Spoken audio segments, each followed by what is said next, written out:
harapan upang talakayin ang kahalagahan ng pagsusulong at pangangalaga sa karapatang pantao. Tara na't simulan ito. Bakit nga ba mahalaga ang pagsusulong ng karapatang pantao?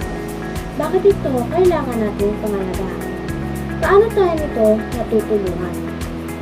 Ang pagsusulong at pangangalaga sa karapatang pantao ay mahalaga sa pagtugon sa mga issue at hamong panlipunan sapagkat unang narito, ito ay nagbibigay ng batayan at gabay sa pagbuo ng mga patakaran at programa ng pamahalaan upang mapangalagaan ang karapatan ng bawat individual. Pangalawa, ito ay nagpapalakas ng demokrasya at paggalang sa libidad ng tao sa pamamagitan ng pagpapalaganap ng pag-unawa at paggalang sa mga karapatan ng lahat. Pangatlo, ang pagtutok sa karapatang pantao ay nagpapalakas ng kapayapaan at katarungan sa lipunan sa pamamagitan ng pagtanggap at pagsuporta sa mga individual at grupo na nangangailangan ng proteksyon at tulong.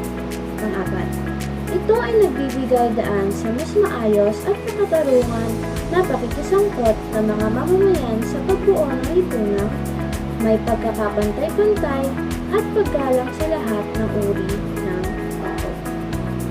At sa huli o panglima, ang pangangalaga sa karapatang pantao ay nagpapalakas sa internasyonal na ugnayan at kooperasyon sa pagtugon sa mga pandaigdigang hamon at suliranin na may kaugnayan sa karapatang pantao. Sa kabuuan, ang karapatang pantao ay naglalayong mapanatili ang katarungan, pagkakapantay-pantay at pagrespeto sa lahat ng sektor ng lipunan sa pamamagitan ng pagpapalakas ng karapatang pantao. Maaaring magkaroon ng makabuluhang pagbabago at pag-unlad sa lipunan na siyang tungo rin sa mas makatarungan at makataong lipunan. Sa aking palagay, nakakatulong ang mga karapatang pantao sa pagtugon sa mga isyu at hamong panlipunan. Bakit? Unang-una rito, ang mga karapatang pantao ay nagbibigay ng gabay at balangkas para sa mga batas at patakaran na naglalayong protektahan ang lahat ng tao mula sa pang-aabuso at diskriminasyon. Pangalawa naman dito, ang mga ito ay nagbibigay sa pagpapalakas ng demokrasya at partisipasyon ng mamamayan sa pamahalaan at lipunan.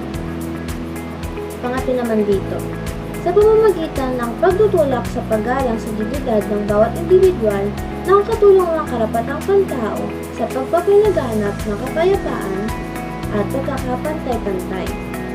Sa huli naman, ang mga ito ay nagbibigay inspirasyon at lakas sa mga individual at grupo upang labanan ang kawalan ng katarungan at makipaglaban para sa pagbabago.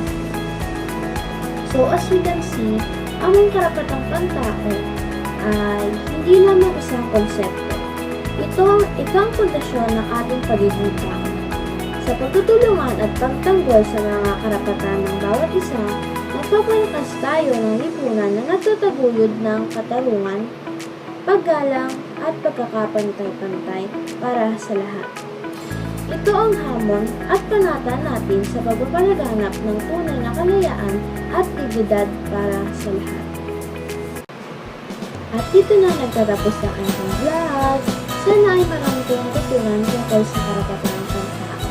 Again, I am your vlogger Janelle. Thank you for watching. Goodbye!